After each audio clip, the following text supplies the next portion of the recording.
Assalamualaikum warahmatullahi wabarakatuh.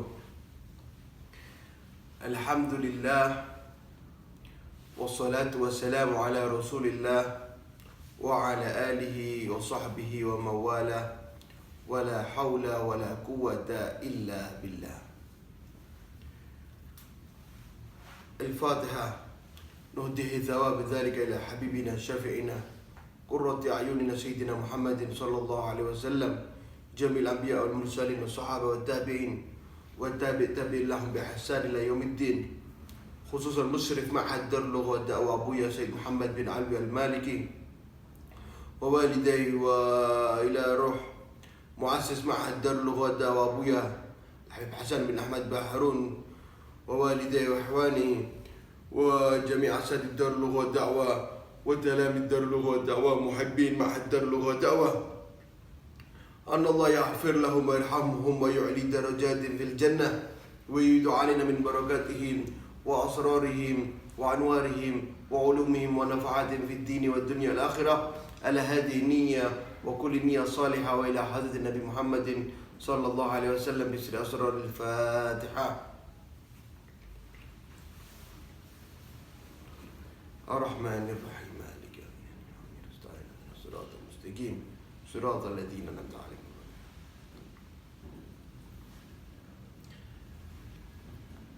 Pemirsa Dalwa TV dan ashab fasal awal al-ibtidaiyah yang dimuliakan oleh Allah, alhamdulillah kita bisa berjumpa lagi dalam menghadiri mendalami ilmu hadis kalam Sayyidil Mursalin sallallahu alaihi wasallam.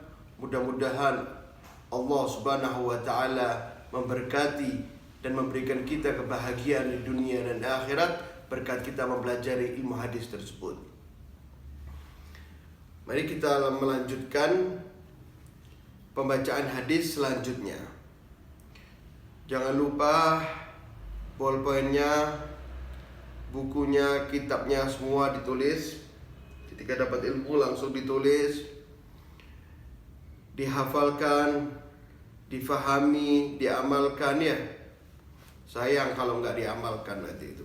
Ini hadis Rasulullah ini sangat mahal, sangat bermanfaat untuk diri kita. Dan jangan lupa juga selalu pegang wudu ya. Pakaian yang rapi. Karena yang kita baca ini ilmu hadis, yakni hadis tersebut sudah pernah terlontar langsung dari lisan Rasul sallallahu alaihi wasallam. Al-hadits ashir, hadis yang ke-10. Al-hadits ashir, hadis yang ke-10. Fasal awal ibtidaiyah. An Ibni Amr radhiyallahu anhuma an Nabi sallallahu alaihi wasallam qala: Ridha Rabbi fi ridhal walidaini wa sukhtuhu fi sukhtihima. Ridha Rabbi, ridha Allah Subhanahu wa taala fi ridhal walidaini terletak pada ridha kedua orang tua. Wa sukhtuhu dan murkanya Allah Subhanahu wa taala fi sukhtihima terletak pada murka kedua orang tua. Rawahu Tabrani. Ya. Ridho Rabbi fi ridhol walidaini.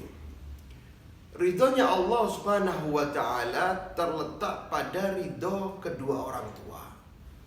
Nah, ketika kita ingin menggapai, ingin mendapatkan ridhonya Allah Subhanahu wa taala, Rasul belikan kunci, Rasul belikan kita bocoran cara untuk kalau kita ingin mendapatkan ridhonya Allah, harus kita mendapatkan ridhonya kedua orang tua. Jadi ridhonya Allah Subhanahu wa taala itu kunci semua kebaikan. Karena semua kebaikan, semua kebahagiaan, keluarga yang sakinah, mawaddah, warahmah, kunci kesuksesan di dalam kuliah, kesuksesan di dalam berbisnis, keberhasilan di dalam berbisnis, lantas keberhasilan di dalam belajar, semua itu bisa kita dapatkan apabila kita mendapatkan ridho Allah Subhanahu wa Ta'ala.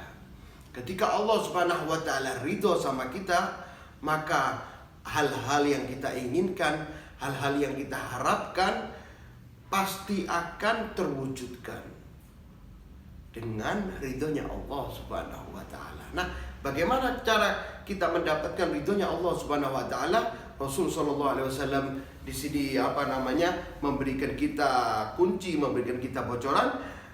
Cara kita mendapatkan ridhonya Allah Subhanahu wa Ta'ala, kita harus mendapatkan ridhonya kedua orang tua dulu. Ketika orang tua kita sudah ridho, maka pasti Allah Subhanahu wa Ta'ala akan ridho kepada kita. Itu makanya jangan sampai kita membuat orang tua kita jengkel. Bagaimana caranya kita harus membuat kedua orang tua kita senang terus sama kita, orang tua kita bahagia terus sama kita, orang tua kita selalu puas kepada kita. Ya, kadang ada itu setan nggak diem begitu saja. Setan nggak mau kita ini mendapatkan ridhonya kedua orang tua. Ya, diganggu sama setan. Setan nggak mau kita ini mendapatkan ridhonya Allah. Karena setan tahu, ini fulan kalau dia mendapatkan ridhonya Allah, pasti dia akan bahagia, pasti dia akan masuk surga. Nah, ini setan nggak terima. Setan selalu mencari teman untuk tinggal di neraka nanti. Terus dipanas-panasi setan. Jangan sampai kita ini mendapatkan ridhonya Allah. Nah, bagaimana caranya? Jadi diusahakan sama setan. Setan selalu membisik-bisikin kita, jangan sampai juga kita mendapatkan ridho kedua orang tua. Kadang orang tua menginginkan A, kita akan ngikutin, dipanas-panasi sama setan. Contoh, kita mau pergi ke mall, nggak taunya orang tua bilang, tolong nanti pergi ke pasar, belikan ini. Waduh, karena sudah janji sama teman-teman ini mau pergi ke mall. Saya sudah janji sama teman-teman ini mau pergi ke mall. Itu terus setan membisik-bisikin situ. Udah ke mall dulu, nanti dari mall bilang ke pasar, bilang sama ibu gini. Saya sudah janji sama teman, nggak enak ini itu. Ada aja caranya itu. Terus dibisik-bisiki sama setan sehingga kita menolak keinginan orang tua kita. Ketika kita sering menolak keinginan kedua orang tua, maka kita jauh dari ridhonya kedua orang tua. Ketika kita jauh dari ridhonya kedua orang tua, kita juga akan jauh dari ridhonya Allah Subhanahu wa Ta'ala. Waliyadzubillah min dzalik. Kalau Allah Subhanahu wa Ta'ala tidak ridho kepada kita, pintu kebahagiaan mana yang akan kita dapatkan? Ya, ini usahakan selalu mengikutkan ridho kedua orang tua. Apabila kedua orang tua sudah meninggal, terus kirim Fatihah. Umpama dulunya kita nakal, ya, sampai orang tua kita meninggal, kita masih waktu masih nakal, terus kirim Fatihah sama kedua orang tua.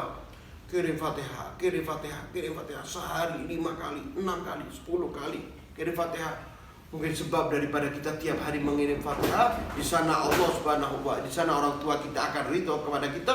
Ketika orang tua kita ridho kepada kita, Allah Subhanahu wa Ta'ala barang pasti akan ridho juga kepada kita. Oleh karena itu, selalulah usahakan diri kita mencari ridho kedua orang tua. Terus usahakan itu, senangkan orang tua, bahagiakan orang tua, jangan kita jengkelkan orang tua walaupun satu kali. Senangkan orang tua, insya Allah orang tua kita akan ridho. Ketika orang tua kita ridho, Allah Subhanahu wa Ta'ala juga akan ridho kepada kita. Wa sukhtuhu fi sukhtihima. Nah, murkanya Allah, di mana murkanya Allah? Kapan Allah murka sama kita? Dikatakan di sini wa sukhtuhu fi sukhtihima. Dan Allah akan murka sama kita ketika orang tua kita murka kepada kita. Ini bahaya. Kalau udah orang tua kita murka sama kita, udah Allah pasti akan murka kepada kita. Ya, Allah pasti akan murka. Ketika Allah murka sama kita, udah keapesan, kehancuran, kehinaan, semua akan datang kepada kita. Sebab Allah Subhanahu wa taala sudah murka sama kita. Ya, oleh karena itu dijaga. Jangan sampai orang tua itu murka sama kita. Ya. Jangan kita andalkan yang penting ibadahnya bagus. Ana ikut maulid di sana di sini, ana ikut khol di sana di sini. Ana ikut istighosah di sana di sini. Ana setiap malam tahajud. Ibadah ana penuh bertumpuk. Ya, sodako ana miliaran. Dah itu sudah cukup. Insya Allah ana bisa mendapatkan ridhonya Allah. Orang tua ana nggak ridho, ana nggak ngurus, nggak bisa. Di dalam hadis qudsi Allah Subhanahu wa taala mengatakan di sana, faman asbaha mardiyan liwalidayhi maskhitan bi fa ana alaihi radin fa ana lahu radin, ya, anhu radin fa ana anhu radin. Dan barang siapa yang dia itu membuat ridho kedua orang tuanya, selalu menyenangkan kedua orang tuanya, maskhitan bi, akan tetapi dia itu katanya Allah membuat aku murka. Dia selalu membuat ridho kedua orang tuanya, disenangkan kedua orang tuanya, gak pernah kurang ajar sama kedua orang tuanya.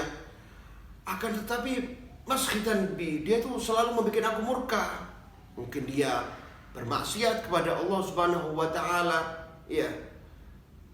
Mungkin dia juga jauh daripada kewajiban-kewajiban agama, ya.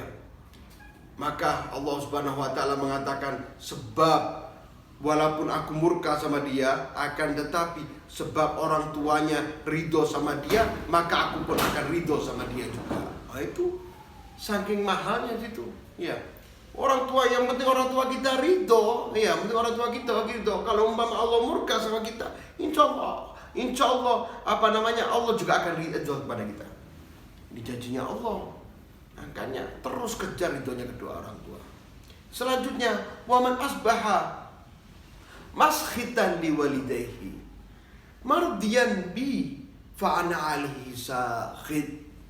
Waman asbaha, dan barang siapa yang dia itu membuat jengkel kedua orang tuanya, membuat marah kedua orang tuanya, membuat murka kedua orang tuanya, mardiyan bi, akan tetapi dia ini selalu membuat ridha Allah Subhanahu wa taala. Salatnya dia istimewa, sodakonya banyak, sodako sir, dia umroh, dia haji, dia bantu orang, dia senangkan orang. Yang penting ibadahnya dia istimewa. Ya, dia selalu membuat Allah ridho, tidak pernah bermaksiat sama sekali.